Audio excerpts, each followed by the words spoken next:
자, 사도행전 21장 우리 오늘 보겠는데요.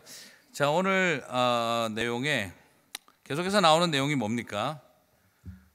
바울은 예루살렘으로 가려고 하고 주변의 많은 제자들은 계속해서 말리는 이렇게 상황이 계속 이렇게 연이어서 나타나게 되어집니다.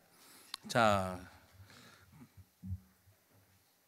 그런데 공통적인 특징이 바로 뭐냐면 성령의 감동으로라는 거예요. 성령의 지시함을 받아라는 거죠.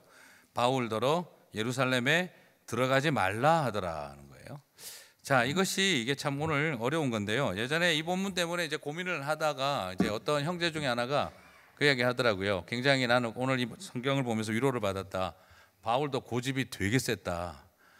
뭐냐 그러면은 봐라, 이렇게 성령께서 제자들을 통해 가지고 너 예루살렘 가면 안 된다라고 그렇게 말씀해 주셨는데 아가보의 말도 안 듣고 다른 제자들의 말도 안 듣고 바울이 고집을 그냥 피워 가지고 끝까지 성령님을 거스르고 예루살렘으로 간 거 아니냐. 그래서 굉장히 큰 위로가 됐다. 나만 그런 게 아니구나. 사도 바울도 그랬구나. 그래서 큰 위로가 받았다. 뭐라고 말을 해줘야 될지 상당히 고민이 되는 상황이었어요. 자, 이건 사실은 보기에 따라서 좀 애매한 면이 없지 않아 있습니다. 성령의 인도하심, 성령의 지시를 받아 그리고 성령의 감동으로 가지 마라 계속 이야기를 하고 있었던 걸 발견하게 되어지죠. 자, 그러면 여러분이 어떻게 생각하십니까? 다른 제자들이 그러면 성령의 음성을 잘못 들었다. 아가보라고 하는 사람이 하나님께 감동을 이런 식으로 받은 것은 자기 감동이었지 이건 성령의 지시하심이 아니었다라고 해야 될 것인가? 아니면 사도 바울이 지금 말 그대로 인간적으로 이렇게 고집 피우면서 하나님의 인도하심을 거역하고 끝까지 가고 있는데 그걸 하나님께서 선하게 인도하셨다고 해야 되는가? 참 애매한 면이 있습니다. 그죠? 자, 그러나 여기서 정확하게 우리가 이걸 어떻게 이 사이를 이 서로 간의 이 미묘한 차이를 어떻게 이해시킬 수가 있을까?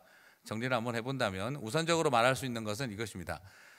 성령께서 보여주시고 들려주시고 보여주신 것이 있다고 해서 그것에 대한 해석의 권한을 자동으로 갖는 것은 아니다라는 것이죠. 자, 오늘 제자들이나 아가보가 본 것은 예루살렘에 굉장한 고난이 기다리고 있다라는 것까지 본 것은 다 똑같아요. 예루살렘에 고난이 기다리고 있다고 하는 것을 보는 것은 다 동일한데, 그런데 예루살렘에 고난이 기다리고 있으니 들어가지 말라 하는 것과 아니다, 들어가야 된다 하는 것은 똑같은 성령께서 보여주신 것을 똑같이 봤지만 방향을 결정하는 것에 있어서는 전혀 다른 결론이었다라는 거죠. 그래서 제가 이야기 드리고 싶은 첫 번째 중요한 전제는 나에게 하나님께서 보여주시고 들려주시고 느끼게 하신 것이 있다고 해서 해석에 대한 전매 특허를 내가 갖는 것은 아니다라는 것이죠. 그러므로 주의하셔야 됩니다. 기도하는 가운데 하나님께서 뭔가 보여주신 게 있다고 해서 쪼르르 가셔서 김 집사님 남편 조심해라 바로 이렇게 이야기해 주시는 게 답이 아니다 이 말입니다. 하나님께서 보여주신 것이 있다고 해서 걱정하지 마 무조건 괜찮을 거야 라고 그렇게 말해주라는 것이 목적이 아니라는 것이죠.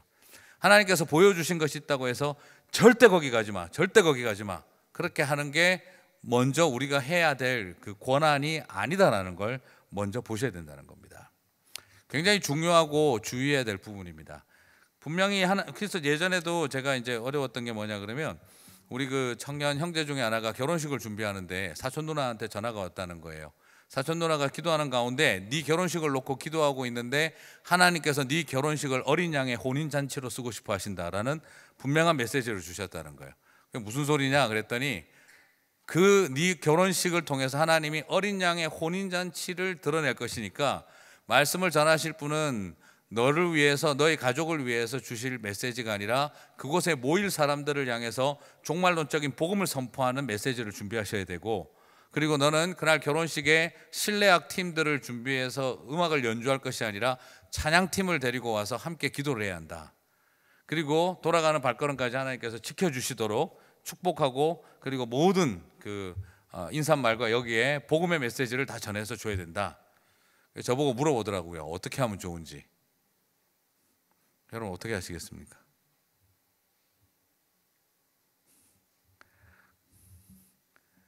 자, 그래서 제가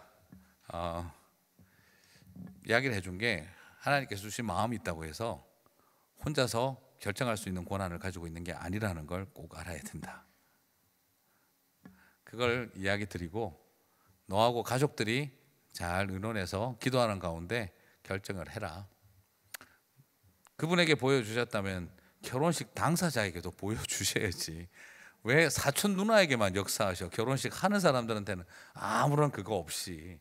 그러니까 그 말이 틀린 말이다 옳다는 말보다 정말 그렇게 해야 한다면 신랑 신부에게 기쁘게 그 마음을 주셔야 되는 거 아닐까 싶어. 사촌 누나에게 말을 듣고 할 수 없이 우리 결혼식 이러고 싶지 않았는데 이러면서 그냥 믿을지어다 이러고 그냥 해버리고 오늘 믿기로 영접하시는 분 막 손들고 그냥 영접기도 하고 이렇게 해버리면은 그거는 좀 우리가 조금 과할 수도 있지 않을까 싶다. 그러니까 본인 당사자에게 하나님 주시는 마음이 없다면 그것은 그냥 그렇게 기계적으로 받아들이지 마라. 또 산호세에 있는 한 교회에서 저한테 연락이 왔어요. 저기 집사님 중에 한 분이 재직회 모임을 하는 가운데 손을 들고 말씀을 하셨다는 거예요. 제가 우리 교회를 위해서 금식하면서 일주일 동안 기도하는 가운데 하나님께서 계시를 주셨는데 우리로 말하면 스테이플스 센터 같은 곳에 우리 교회가 중심이 돼서 청소년들을 전부 다 모아서 대부흥 집회를 여는 것. 그래서 청소년들에게 이 청소년들이 사흘 동안 전부가 다 모여서 이곳에서 정말 만고 보좌의 어린 양의 찬양의 예배를 드리게 하는 일을 보여주셨다. 그런데 그리고 나에게 한마디 더 말씀하셨다. 이것은 논의할 사항이 아니라 순종할 사항이라고 하셨다. 그럼 우리 교회는 이 일을 해야 한다. 그렇게 선언을 하신 거예요. 어떻게 하면 좋겠냐고 저한테 물어보시더라고요. 그래서 어떻게 해야 될까요? 여러분? 해야 돼요, 말아야 돼요? 자, 이것이 우리의 마음속에 생기는 여러 확신일 수도 있고 중요한 가치일 수도 있긴 있는데, 이제 제가 거기서 이야기 드린 것이 이 청소년 사역을 하고자 하는 하트와 이 교회가 가지고 있는 그 같이 공동체가 한 마음이 되어지는 과정이 없다면, 그리고 그 일은 그렇게 진행이 될 문제가 아니라 그것은 개인이 감당해야 될 부분이라고 생각이 되고, 그리고 그 많은 사람들을 몇만 명을 모아야 한다는 것이 과연 부흥의 출발인지에 대해서 질문을 좀 던졌으면 좋겠다. 부흥이 지금 무엇이라고 생각하는지. 자, 그래서 같이가 함께 기도하면서 결정을 내리시고 한 사람의 말을 들을 거냐 말 것이냐라고 접근할 문제는 아니다라고 이야기를 했어요. 자, 오늘 아가보의 문제도 동일합니다. 나는 봤다. 분명히 고난이 기다리고 있다. 그러므로 성령께서 내가 지시를 받아 하는 말인데, 성령이 말씀하시되 예루살렘에서 유대인들이 이같이 이 띠 임자를 결박하여 이방인에 섬겨 넘겨주리라 하거늘. 자, 이대로 됐습니까 안 됐습니까? 나중에 됐죠, 그죠? 나중에 되긴 다 됐어요. 그런데 그렇게 따지면 바울이 이미 보여주신 것을 고집 피우고 들어간 것이라고 말해야 되느냐? 그렇지 않다 이 말이에요. 이 띠 임자를 너무나 구체적이지 않습니까? 더더구나 지금 오늘 이 만남은요, 아가보와의 만남은 거의 하나님의 뜻이라고 해도 될 만한 상황이에요. 지금 어디 있다가 나오셨습니까 갑자기? 기다리고 있다가 만난 게 아니고, 하필이면 왜 이때 또 유대에서 내려오셨는지, 그리고 또 하필이면 이때 또 왜 만났는지. 자, 이쯤 되면은 하필이면 만난 것에는 분명히 하나님께서 필연적으로 인정하셨다 해가지고 다 받아들여야 될 만한 상황이기도 하죠. 그런데 사도 바울이 하는 말이 무엇입니까? 여러분이 어찌하여 울어 내 마음을 상하게 하느냐? 나는 주 예수의 이름을 위하여 결박당할 뿐 아니라 예루살렘에서 죽을 것도 각오하였느니라. 자, 지금 뭐라고 이야기하고 있습니까? 사람들이 바라보고 있는 것은 결박과 고난이 기다리고 이방인의 손에 넘겨줄 거다. 그죠? 바울은 뭐라고 말하고 있습니까? 안다, 나도 그것 때문에 가는 거다라는 거예요. 차이가 이해가 가십니까? 우리에게 고난을 보여주었다, 힘든 일이 일어날 것을 보여주었다라고 해서 그것이 성령께서 주시는 메시지가 무조건 너는 거기를 피해가라 하는 것으로 해석할 수 있는 권한이 우리에게 없다는 것을 인정하자는 거죠. 사도 바울이 하나님과의 관계에서 본인에게 보여주신 바가 있는 거죠. 본인에게 하나님께서 보여주시고 인도하고 계신 바가 명확하게 있죠. 그 고난이 기다린다는 것도 다 알고 있죠. 그런데 그 고난을 기다리고 있다는 것도 알고 있지만 그게 뭐라는 겁니까? 내가 걸어가야 할 길이라는 거예요. 고난의 길이고 죽는 것까지 걸어가야 할 그것이 내 길이라는 걸 알고 있다는 거예요. 정리가 되십니까? 자, 지금 이것이 이 양자의 차이입니다. 고난이 기다리고 있고 죽음이 기다리고 있으면 피해가야 한다는 것이 성령의 인도하심이 아니라 성령이 인도하시면 그 고난과 죽음이 기다리고 있지만 너는 그 길을 가야 한다는 것을 우리들에게 맡기신다는 거죠. 이해가 가십니까? 자, 그것은 각자에게 주어져 있는 성령께서 보여주시는 것은 같을지라도 해석이 다를 수도 있다라는 걸 보여주고 있어요. 자, 그러면 여기서 중요한 건 뭐냐면 바울이 그전에는 어떻게 했습니까? 피해가기도 했고 돌아가기도 했습니다. 예수님도 자기 갈릴리에서 돌로 쳐 죽이려고 하니까 어떻게 하셨습니까? 피하셨어요. 그런데 나중에 십자가의 길을 갈 때는 어떻게 하셨습니까? 피하지 않으셨습니다. 겟세마네 동산에서 예수님 기도하셨잖아요. 그 자리가 참 애매한 자리예요. 예루살렘 성 밖에 겟세마네 동산이 있는데 그 겟세마네 동산을 기준으로 볼 때 예수님이 거기서 반대쪽으로 내려가시면 광야가 시작됩니다. 쉽게 말하면 도망가 버리면 따라오기 힘들다 이 말이에요. 그날 밤에 에이 하고 죄송합니다. 튀어버리셨으면 따라올 수가 없어요. 한밤중에. 예수님이 서서 기도하시던 그 분기점이 참 애매한 자리입니다. 도망갈 수도 있는 자리고 다시 예루살렘을 바라보고 가장 기도하기에 좋은 자리이기도 하고 예루살렘으로부터 도망가기 위한 첫 출발점일 수도 있습니다. 거기서 예수님께서도 할 수만 있다면 이 잔을 옮겨달라고 하셨죠. 근데 하나님께서 아버지께서 응답하셨습니까? 안 하셨습니까? 쿨하게 응답하셨다는 말도 없고 애매합니다. 거기서 예수님께서는 이 잔을 내게 만약 이것이 내가 감당해야 될 잔이거든 내가 아버지 내 뜻대로 마시고 아버지의 뜻대로 하옵소서 주 뜻대로 하옵소서 하면서 그 길을 걸어가는 걸로 우리가 발견하게 되죠. 오늘 14절을 보시면 바울도 똑같습니다. 우리가 주의 뜻대로 이루어지이다. 뭐하고 똑같습니까? 예수님께서 겟세마네에서 기도하실 때 내 뜻대로 마옵시고 아버지의 뜻대로 되기를 원하나이다 라고 했고요. 그리고 또한 여기에서 사도 바울도 마찬가지입니다. 오로지 주의 뜻대로 이루어지이다 하고 그쳤다라는 거예요. 자, 그곳에서 고난이 일어나는 것도 나도 알고 있고 그러나 내가 이제 십자가의 길을 갈 때가 왔다. 나의 모든 달려갈 길을 다 마치고 나의 전도 여행이 끝이 났다.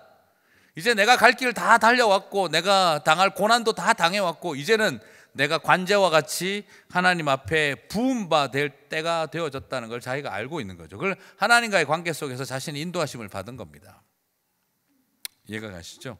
자, 그러므로 오늘 우리는 여기에서 하나 정리할 것이 우리가 눈에 봤다고 해서 내가 다 모든 것을 결정할 수가 없다. 그리고 그 사람에게 있어서 오늘 이것이 분명한 십자가의 길이라면 옆에 사람들이 뭐라고 해도 내가 이 길을 걸어가야 한다는 거예요. 선택의 문제는 서로 간의 협의를 통해 할 수가 있습니다. 그러나 선택의 문제가 아닌 십자가의 길, 이건 본질적인 길이라고 판단이 되어질 때는 그것은 의논할 대상이 아니라는 거예요. 예를 들어서 청소년 집회를 여건가 맞건가는 그거는 죽느냐 사느냐의 문제가 아니에요. 그건 의논할 문제예요. 결혼식에서 어린 양의 혼인잔치처럼 할 거냐 말 거냐는 그것은 십자가에서 죽느냐 문제가 아니에요. 무슨 말인지 이해가 가십니까? 내가 십자가의 길을 걸어가는 자리에 있었을 때는 의논할 이야기가 아니에요. 그때는 옆에서 뭘 봤다고 뭐라고 하든지 간에 그 길을 가야 돼요. 이것이 나에게 부르신 마지막 나의 십자가라고 한다면. 근데 십자가가 아닐 때는 어떻게 되죠? 고집 피우면 죽습니다. 안 됩니다. 그렇게 되면 안 되는 거예요. 십자가의 길에 대해서는 다른 사람과의 논의의 대상이 아닙니다. 오늘 지금 바울이 걸어가는 자신의 길이 왜 딴 데에서는 피하기도 하고 다른 말도 듣기도 하면서 왜 여기서는 고집하느냐, 이게 바로 뭐와 똑같기 때문입니까? 예수님이 가신 십자가의 길과 같기 때문입니다. 내 생명의 마지막을 드려야 하는, 내 삶의 마지막을 끝내야 하는 십자가 길에서는 여러분 주변 사람 통해서 하나님께서 역사하시겠습니까? 내가 가야 할 내 십자가 길인데 그렇지 않습니다. 주변 사람 말 듣고 십자가 지실 분, 김 집사 너 이번에 죽어야 된대 주님께서. 이거 너 십자가래. 그래요? 그렇게 갈 일인가요? 결국 그럴 수가 없어요. 십자가의 길은 나한테 주시는 거예요. 하나님께서. 이건 누구보다도 바울이 알고 있는 겁니다. 정리가 되십니까? 자, 선택의 문제 앞에 귀를 기울여야 할 것과 똑같은 일이지만 해석이 달라질 때 귀를 기울여야 할 것이 있고 귀를 기울여서는 안 될 게 있어요. 오늘 이 차이를 정리하시기를 바랍니다. 십자가의 길이라면 주변에서 뭐라고 하든지 귀를 기울이시면 안 됩니다. 그런데 십자가의 길이 아닌데 십자가 길처럼 자꾸 생각하시면 안 됩니다. 오늘 우리 마치고 밥 먹으러 뭐 하러 갈래? 기도하는 가운데 봤는데 딘따이뽕이 보인다. 따르든지 가든지 막 이렇게 나오시면 됩니까 안 됩니까? 그런 경우는 맞아야 됩니다. 그렇죠? 정신 차리게 맞아야 됩니다. 자, 그런 어떤 선택의 문제를 하나님의 성령의 감동으로 이런 데 쓰시면 안 된다는 거예요. 그런 것이 아니라 십자가의 길일 때는 고집하셔도 됩니다. 내 생명을 걸고 가야 할 길일 때는 그것은 당연합니다. 그럴 때는 아무리 사랑하는 아버님이 어머님이 나를 말려도 가야 되는 길입니다. 아무리 사랑하는 자식이 붙잡아도 가야 되는 길은 십자가의 길입니다. 그렇지 않다면 서로가 함께 의논하고 가야 될 길이 되겠죠. 오늘 여기에서 우리는 이 차이를 발견합니다. 주변 사람들이 아무리 고난이 기다리고 있다 하는 게 지금 중요한 게 아니라 그것이 내가 걸어가야 할 십자가의 길이라면 그것은 가야 하는 것이죠. 그리고 나중 사도행전 뒤에서 어떻게 되죠? 사도 바울이 감옥에 갇히면서 그리고 백기를 따고 유라굴라 광풍을 만날 때 뭐라고 하나님 다시 한번 컨펌을 주시죠. 걱정하지 마라. 네가 로마도 봐야겠거늘. 하나님이 인도하고 계신 거예요. 그리고 로마로 가서 그곳에서 그가 사역 속에서 나중에 핍박 속에서 죽임을 당하게 되지만 그러나 그 길을 걸어가는 과정 속에서는 분명코 인도하심이 있다는 걸 발견하게 되어지죠. 만약 바울이 그렇지 않았더라면 로마로 갈 수 있었겠으며 가이사에게 복음을 전할 수가 있었겠느냐 하는 것이죠. 그리고 로마에서 세우고 그곳에서 앉아서 로마 사람들이 먹여주는 밥 먹고 숙소 제공받은 곳에서 성경 공부를 과연 할 수 있었겠느냐는 거죠. 그 고난과 핍박을 통해서 주님께서 하실 일은 바울을 통해 로마에 다시 그리고 그 시위대 안에 그 로마 군인들에게 복음을 전하게 하기 위해서죠. 물론 예루살렘에 들어가고 난 다음에 지금 정확하게 제가 생각 적어놓지는 않는데 3년인가를 거의 감옥 생활을 해야 돼요. 징그럽게 고통받았어요. 그리고 발에 착고를 차고 무진장 고생합니다. 복음의 역사가 중단돼 버렸습니다. 사실상은. 그러나 그 모든 것이 다 뭐라는 거죠? 그 감옥 안에서 복음이 전해지고 하는 바울을 향한 하나님의 계획이 이루어져가는 과정이었습니다. 그리고 하나 더 이야기 드리고 싶은 것은요. 자, 이럴 때 하나님은 좀 클리어하게 대답을 주시면 좋을 텐데 사실 바울에게도 뚜렷하게 대답을 주신 것 같지는 않아요. 뭐라고 이야기하냐면 나도 뭐라고 합니까? 죽을 각오를 했다 그러고 하거든요. 여러분 이게 무슨 뜻일까요? 하나님께서 지금 너 죽으라고 분명히 말을 했어요, 안 했어요? 정확하게 그 말을 한 것 같지는 않다는 거예요. 죽을 각오는 누가 한 거죠? 자기가 한 거예요. 고난이 기다린다는 것까지는 알았지만. 그럼 여기서 이게 뭐냐? 이게 좀 애매해요. 우리 하나님 아버지도 좀 어떠시던가요? 예수님께서 물어보시니까 대답 다 하시던가요? 잘 하셨죠, 그죠? 다 하셨는데 막판에 안 하셨어요. 언제 대답 안 하셨습니까? 나의 하나님 어찌하여 나를 버리시나이까 할 때 대답하십니까 안 합니까? 안 해요. 자, 여러분 제가 이렇게 정리도 드리고 싶습니다. 하나님께서는 좀 가끔씩 애매할 때가 있으세요. 십자가의 길일 때는 정확하게 말씀을 안 하세요. 솔직히 여러분에게도 마찬가지실 거고 이미 경험하셨을 거라고 생각해요. 십자가라고 생각되실 때는 하나님 말을 안 하세요. 옵션을 주고 가만히 계세요. 지금 제가 가장 하나 예를 들자면 우리 막내 때문에 저희가 힘들어할 때 제가 처음 발견했을 때 하나님 그냥 치유해 주세요 하고 막 기도를 했거든요. 치유해 주십시오 하고 막 기도를 했는데 하나님께서 애매하게 다가오셨어요. 네가 원하면 내가 바로 치유해 줄 수도 있다. 그러나 목사의 가정에 오티즘 걸린 아이를 허락을 했다면, 발달장애 아이를 허락을 했다면 또 내 나름대로의 계획이 있을 것인데 그 계획을 따라가고 싶지는 않냐. 그래서 제가 아니 지금 내가 뭘 해야 되는 겁니까? 그러니까 뭘 하기를 원하십니까? 저한테 클리어하게 말해주세요. 제가 뭘 하기를 원하십니까? 그래서 하나님께서는 또 그 다음 대답을 안 하시고 넌 뭘 하기를 원하니? 아니 지금 제가 물어보지 않았습니까? 뭘 하기를 원하시냐고. 아니 그래 넌 뭘 하기를 원하니? 만약에 그러면 좋아요. 제가 후자를 선택한다면 어떡하실 건데요?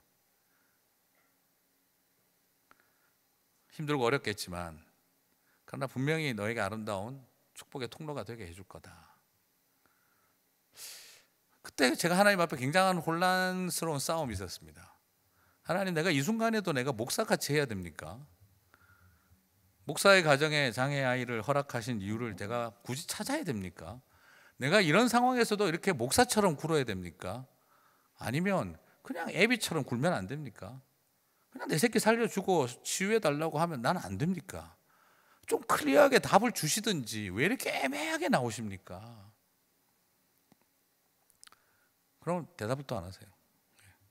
우리 하나님의 장기는 애매하면 침묵. 침묵의 이유는 뭐죠? 그게 특별히 십자가와 관련이 될 때예요. 우리 스스로가 선택을 하게 하시고, 그리고 그 선택 속에서 하나님의 인도하심이 계속 펼쳐지는 것을 보는 거죠. 가끔씩 살다 보면 그런 생각 드시지 않습니까? 그때 이 인간을 안 만났더라면 어떻게 됐을까?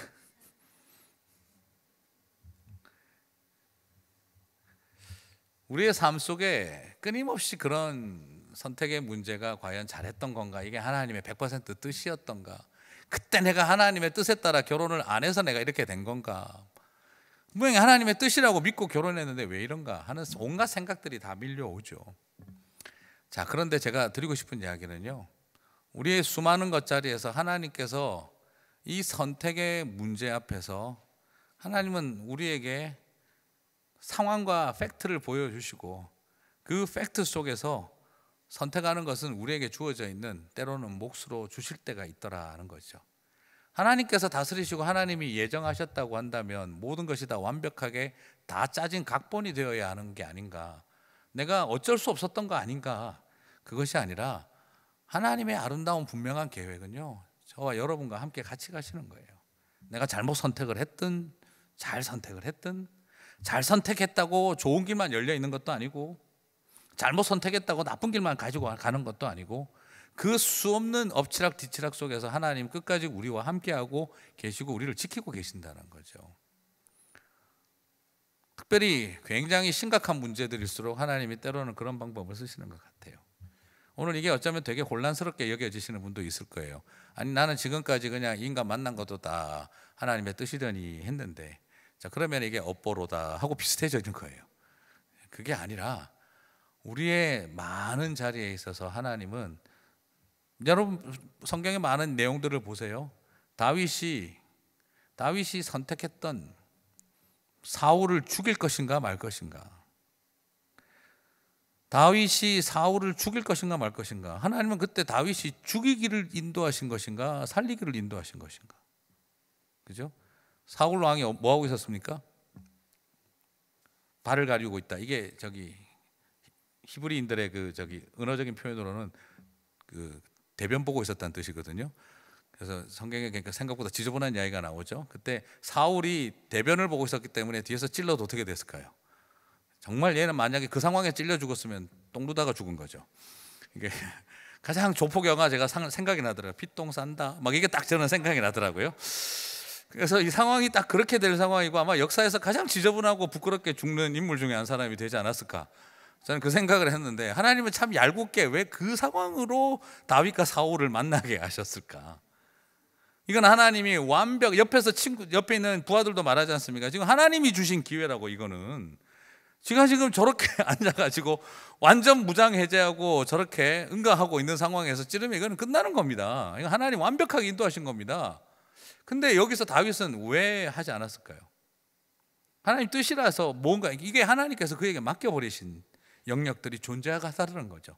그 결과는 뭡니까? 사울이 회개하고 잘 지내는 쪽으로 갔으면 좋을 텐데, 그 아름다운 선택의 결과는 뭐죠?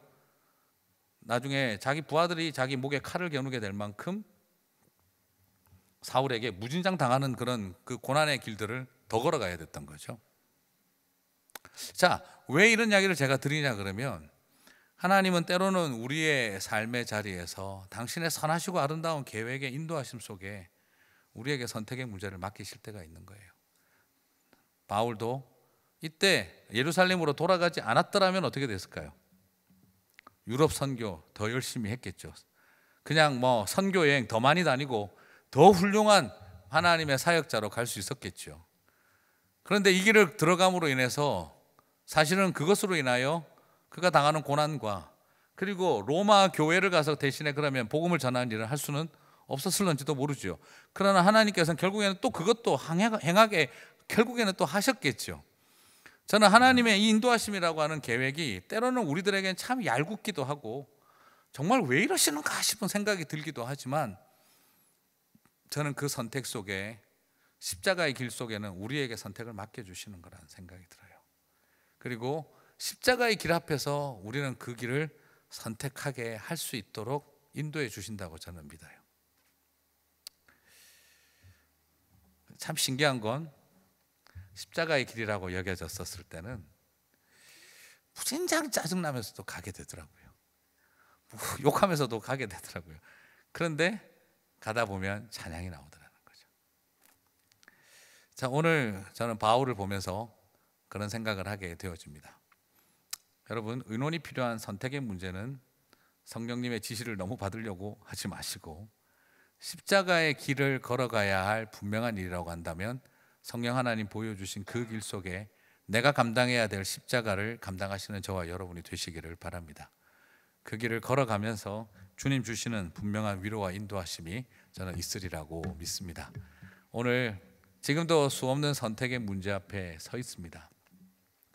저도 우리 아이 스페셜 에듀케이션으로 들어갈 때 제가 그 장학사에게 제 이메일을 보냈는데 제 이름으로 안 보내고 제 아내 이름으로 제가 보냈어요. 보내면서 뭐라고 썼냐 그러면, 나는 지금 안개 속에 서 있는 것 같다. 한 번도 가본 적도 없고 생각도 해본 적 없는 길, 기대해 본 적도 없는 길 앞에서 지금 내가 안개 속에 서 있는 것 같다. 이게 만약 내 인생이라고 한다면 이 선택의 결과에 대해서 내가 책임지면 되는 거니까 내가 두려울 것이 없는데, 내 자식의 미래와 관련된 문제이기 때문에 내가 너무너무 주저가 되고 고민이 된다. 당신이 나에게 한 추천을 내가 받을 것인가, 아니면 내 고집대로 내가 가야 할 것인가 하는 그 사이에 내가 지금 서 있다. 그저 당신의 바른 판단력, 누구보다도 전문가로서 당신이 내린 판단력을 내가 신뢰하고 싶고, 내가 믿는 하나님이 나를 인도하고 계신다는 것을 나는 고백하고 싶다. 안개 속에 서 있는 부모의 마음이 어떤 건지 이해해 주기를 바라고, 왜 이렇게 주저하고 있는지를 이해해 줬으면 좋겠다.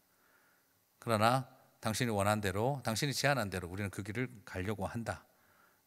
많이 도와줬으면 좋겠다. 나중에 그 사람이 그 메일 보고 울었다 그러더라고요, 자기가. 그리고 나서 참 많이 챙겨주고 신경 써주더라고요. 그래서 제가 나누고 싶은 이야기는 바로 그것입니다. 우리는 지금도 여전히 안개 속에 살고 있습니다. 이게 나 하나 문제라면 그 누가 못하겠습니까?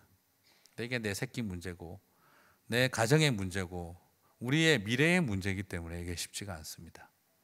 하지만 그 선택의 자리에서 하나님 앞에 맡기시는, 또 내가 감당해야 될 몫들을 감당하는 저와 여러분이 되시기를 바랍니다.